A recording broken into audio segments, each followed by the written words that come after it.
Hey guys, Keaton here with TechSmart, and today we're going to be talking about the iPhone 6 and iWatch and just discussing everything we know.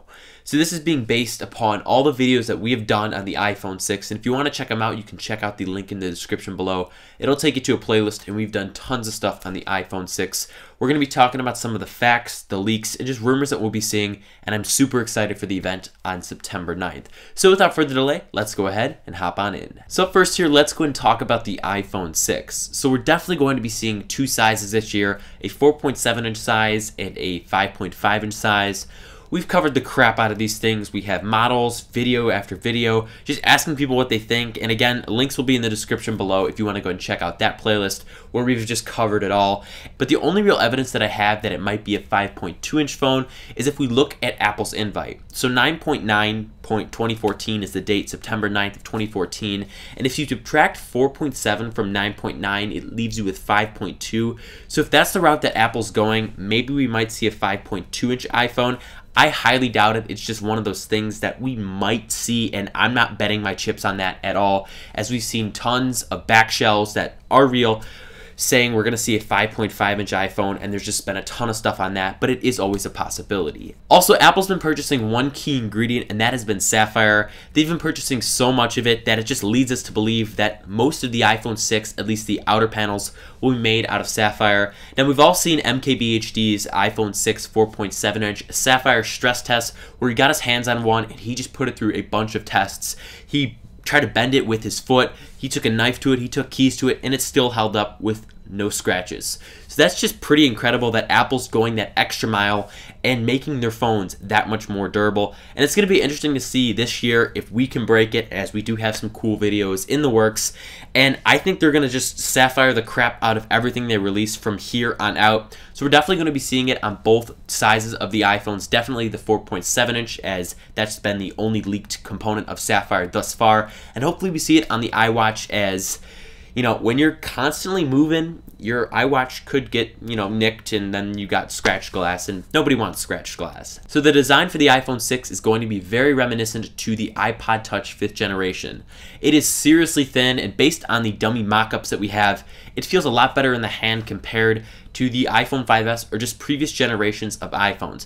I'm a big fan of when things get thinner and things get smarter, and it just feels a lot better in the hand, and I'm just a big fan of a thinner iPhone, and I think it's definitely something consumers are going to want. Also for the design, the edges are going to be seriously rounded, and the Sapphire outer display appears to be curved on some of the leaked components of the iPhone 6, so I'm all for that, and I just can't wait to see what kind of design implementations Apple does include. And for the iPhone 6 4.7-inch model, some screen resolutions have been found within iOS 8 betas, and that could include a 1704 by 960 just in terms of screen resolution, or 1472 by 828, and that's just really interesting, and I'd love to base a screen size off resolutions, and I think that's the best way to go about it. But Apple might surprise us, as the Retina display is getting a little bit old, and there's some sharper displays out on the market. So now moving on to one of my favorite categories, it is specifications. I'm a spec head, I'll come out and say it right now, but MacRumors is reporting that the iPhone 6 will feature 1 GB of RAM, the Apple A8 processor, NFC support, and Qualcomm making the processor.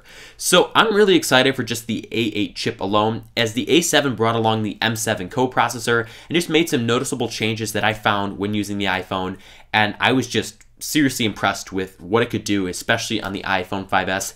And NFC support, these are some things that we've seen in leaked pictures of the motherboard. Now, there are some conflicting reports, but if they have NFC support, or just a similar variant that kind of takes mobile payments mainstream, as I know they've partnered up with Visa, American Express, and MasterCard, mind blown. I will be so excited, and hopefully they can start to dominate the payment market, as no one's really doing that right now besides Square, but that's just for merchants. So I'd love to see phone payments just go mainstream here, and I think Apple could very well do it. Also, we'll definitely be seeing LTE with potential speeds going up to 150 megabytes per second.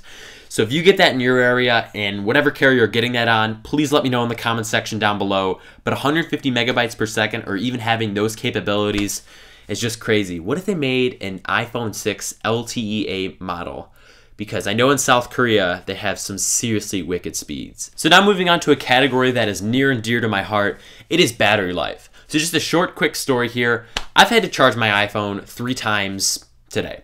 That is very sad, and I use my iPhone a lot, I'll give it that, but I really want some better battery life, and according to a few sites, we're going to be seeing improved battery life on both iPhones. So the iPhone 5S currently rocks a 1,560 milliamp hour battery, and the 4.7-inch iPhone 6 is alleged to feature a 1,810 milliamp hour battery, with the 5.5-inch model coming in at 2,915 milliamps. That's a lot of milliamps there, and that kind of battery improvement is much needed, and oh my god, I wouldn't have to charge my iPhone 3 times a day, which is fantastic. And no, I'm not going to put a case on it. And if you haven't seen that video, a link can be found in the description below. But seriously, better battery life is definitely needed. A lot of competing smartphones out there have some batteries that even go up to 3,200 milliamps. And that's just crazy. And please, Apple, just put a better battery on there. And I don't want a 10% upgrade. I want something noticeable so I don't have to charge my iPhone as much as I do. So moving on to optics here, it is the camera. So Apple's been featuring an 8 megapixel shooter on the last 3 iPhones, the 4S, the 5, and the 5S. And that's good and all, and they've made some noticeable upgrades, but I think it's time for a new megapixel count. It's not only a marketing thing that you could just blow out of the water, but we're looking at seeing a 13 megapixel camera with optical image stabilization for both photo and video. And to be honest here, I would really love to have more megapixels because, you know, that does sort of mean you're going to get some better shots. Not saying that is it completely, but I think from a marketing standpoint and just from what other smartphones are featuring, in some cases even 16 megapixels, I think it's definitely needed. And if you don't do that, at least wow me and just put some cool features in there that make me want to have an 8 megapixel phone. So for pricing here, and this has kind of been up in the air because Apple is using some parts that they haven't used in the past, which Sapphire is definitely one of them. But for the iPhone 6, at least the 4.7-inch model, coming in at 16 gigabytes, it's going to go for $199 on a 2-year contract with carriers all around the world. And allegedly for the 5.5-inch iPhone 6, coming in again at 16 gigabytes, it's going to go for $299. So it's kind of interesting here. And what if they priced it at $199 for both models? Would you make the leap to the bigger one, a smaller one? I'd love to know your thoughts in the comments section down below. But it's just going to be interesting here to see if they make that increase, or if they do come out with 2 models, what do they price them at? Because if they price the 5.5-inch at like $399 on a 2-year contract, it's definitely going to turn some people off. So Apple's holding their event on September 9th, and we can definitely expect to see the iPhones in store on September 19th, which is a Friday. And just judging on past trends, they'll typically release the phones 10 days from the event, so September 19th is a safe bet. Now moving on to one of the most controversial things, I think, of all time in technology, it is the iWatch. So I'll come out and say it right now, we haven't seen anything leaked on this thing. And that's kind of surprising coming from Apple because pretty much everything's leaked now in 2014 and we haven't seen a damn thing. And if we have seen something, it has either been super blurry and you just can't distinguish anything, or it's just one of the best kept secrets. And if that's a marketing thing alone, the hype is real and they're doing a fantastic job at it. So we're going to be talking about some facts, rumors, and just quotes people have said. And starting off here, Johnny Ives came out and said, "Switzerland is in trouble." Now, according to the journalist that took this quote down, he didn't use troubled as the word, and he might have used something a little bit more profane. I think I know what it is, and it's definitely the F word, because I just picture Johnny Ives, if I ever met him in real life, having that kind of persona. But I think this watch could really turn tables, and however much hype is being built on this, if it could be quantified, it is the most hyped product out there. And I would say the iPhone 6 falls right behind that, and I just think Apple alone really builds up hype. But the iWatch, the marketing's already been done for that thing, and all Apple really has to do is release it. So it's just crazy right now. Also, Apple snagged VP of Sales and Retail at Tag Heuer, and my dad actually owns a Tag Heuer watch, and he really likes it a lot, and that's definitely smart. So you got to ask yourself, why would Apple take a VP of Sales and Retail from a watch company that is pretty famous? I don't think it's to promote the new iPod. I don't think it's to promote the new iPhone. It's got to be a watch. Tag Heuer is known for their watches, and that just seems to be a one-on-one correlation, and very smart on their end because Tag Heuer, very famous watch company, and my dad owns one, so maybe that'll get passed down to me. I don't know right now. So the iWatch is alleged to be featured at the iPhone 6 event, and just judging by the location, which is the Flint Center, and that's where we first saw the Macintosh in 1984. I wasn't born yet. I came a little bit later, you know, only about 13 years later. So that being said, the Flint Center is an iconic place, and I think just by releasing it there, it kind of gets back to Apple's roots. And when they released the Macintosh, I mean, right back there, you see the Macintosh. You see how iconic and important that is. And I think wearables, this is the perfect place to launch it at. And I think it's kind of special that they're doing it here, and they don't really do it for any other event. And it's massive. It can hold a lot of people, so I'm presuming there's going to be a lot of demos. Just a lot of talk there regarding the iPhone 6 and the iWatch, but it doesn't appear that the iWatch will be shipping until 2015, and this is smart on Apple's behalf. You don't want to burn through all your new products right off the bat and just get them all out in September, on September 19th, although it would be fantastic, and I'm just dying to get my hands on all of these things, kind of keeping that hype built up. But now that consumers can kind of make those decisions if they want a Gear 2 or the Gear S or Android Wear, whatever other smartwatch, you know, that manufacturers are releasing, maybe a curved smartwatch. I think it's kind of an appropriate release to go and do this. Just kind of keep the hype constant, but still allow consumers to kind of get over that edge and just make a conscious decision. Also tying into the one ingredient that Apple has been buying constantly, it is Sapphire, and from reports coming from 95Mac, it appears that Apple has been expanding Sapphire production for jewelry, and last time I checked, the iPhone isn't jewelry. If you use it as that, you know, props to you.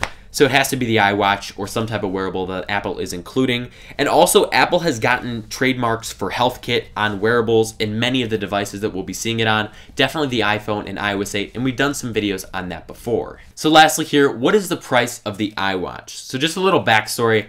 I get asked this question on the daily, whether it's on Twitter, in the comments, or even at school. And when I tell you at school, that is definitely daily, and I get asked that around 4 times a day. Not like I keep count or anything.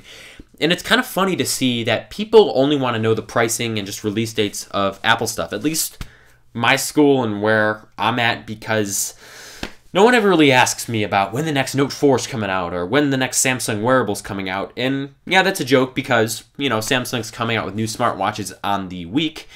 But it's just interesting to see how Apple is marketed to pretty much every demographic out there. Of course, there's always going to be exceptions, but I mean, I see it firsthand on a day-to-day basis. So Recode has been very reliable in the past, as they predicted that the September event would take place on the 9th, and where we're definitely going to be seeing the iPhone 6. And they're saying that Apple's going to release multiple iWatch models, and the most expensive one is going to be $399. And I think this is brilliant for a few reasons. First, not everyone can afford a $399 piece of jewelry that is techie and hopefully is really cool. And just by offering other models, it gives people options. And if they came up with a sport one or a techie one or a fashion one, and just kind of segmented it into different niches, I think it could be a really big success. And I like how they're tailoring to different types of demographics. Maybe people who can't afford a $399 smartwatch but want to still get in on the Apple iWatch game, and $199 might be their option. So overall, we have a lot to look forward to on September 9th, and definitely go ahead and subscribe to the channel if you haven't already. You can click the annotation here, or there's going to be a button on your screen. You're not going to want to miss what we have in store. And if you guys enjoyed this video and just kind of enjoyed this rumor roundup based on facts, leaks, etc., go and give this video a big thumbs up, as it really helps the channel out a bunch, and it lets me know you guys want more Apple content coming your way. Also, while you're at it, drop me a comment down below letting me know what you guys think of the iPhone 6, the iWatch. What are some features that you want to see? I did an iPhone 6 wish list video. If you want to check that out, that's also in the playlist below, along with all the other Apple stuff we've done on the iPhone 6 based on the models, the mock-ups, etc. It has been crazy in the Apple space just based on leaks. And finally, go and subscribe to the channel once again, because guys, we have a ton of Apple stuff coming.